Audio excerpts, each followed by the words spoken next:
You're 12 years old, playing barefoot in the dirt outside your family's shack in Ming Dynasty, China. 1570.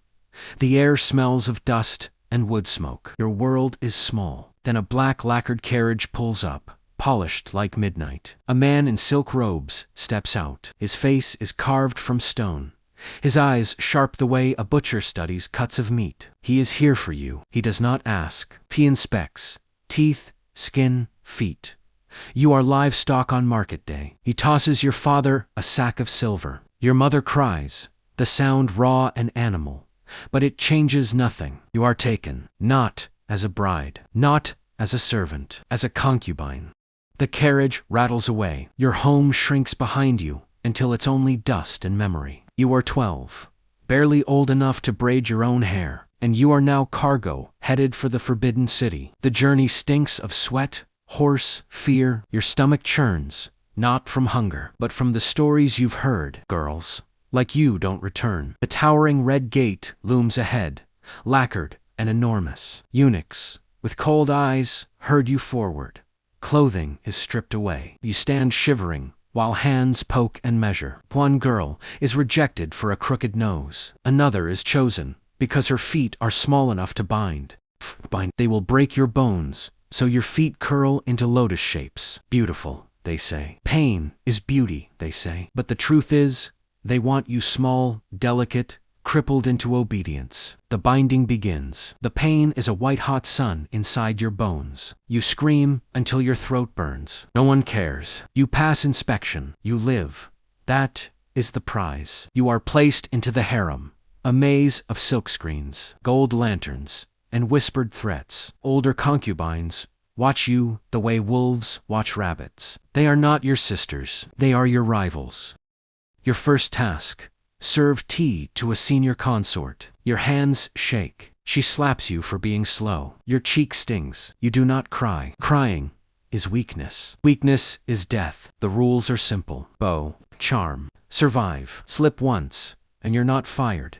You disappear. A girl whispers a warning about another concubine who spilled wine on a noble. She vanished. Rumors say her body lies somewhere under the palace floors. Whether it's true doesn't matter. You believe it.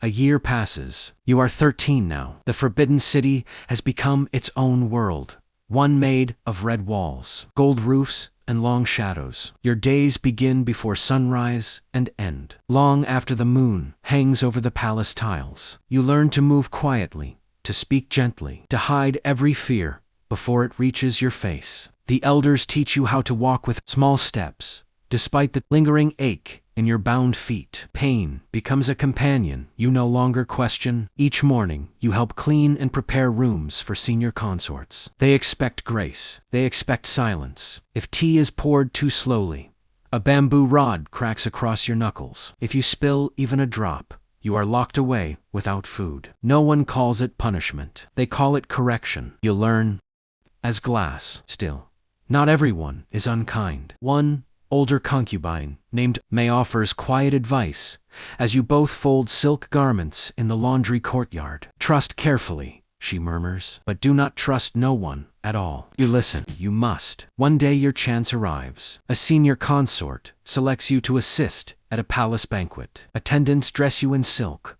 more costly than your family's home. The fabric is beautiful, but wearing it feels like holding your breath. It is not a gift. It is a test. Music fills the hall. Lanterns glow like captured stars. You pour wine for a visiting noble whose gaze lingers too long. You keep your expression still, your movements.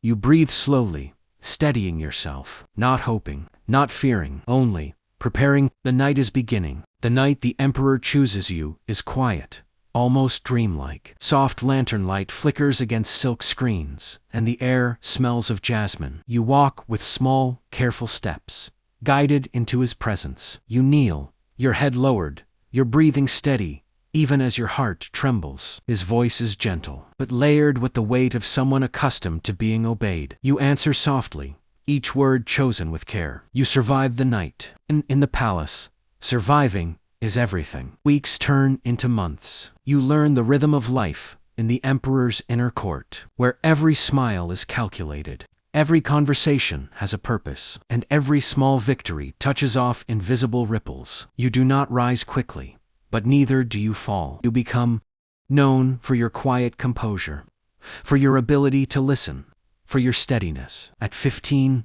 everything changes. You are with child. Some of the women look at you with sympathy, some with envy, some with quiet resentment.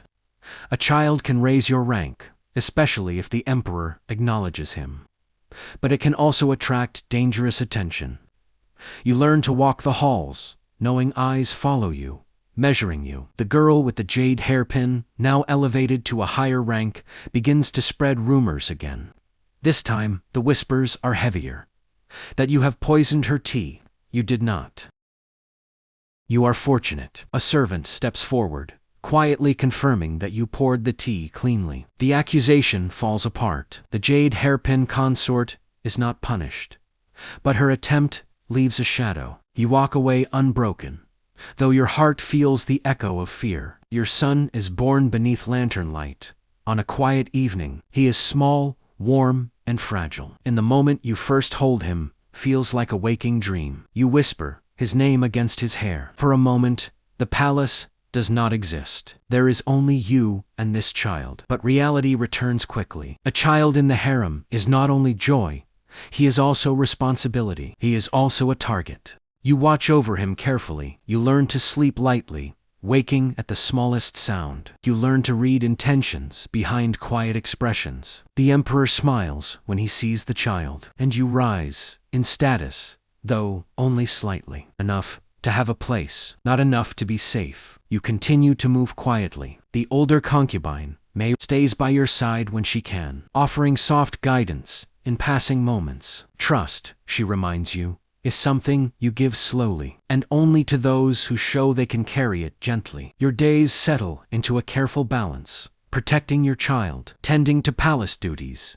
remaining neither too bold nor too invisible. You have survived, but survival here is never the end.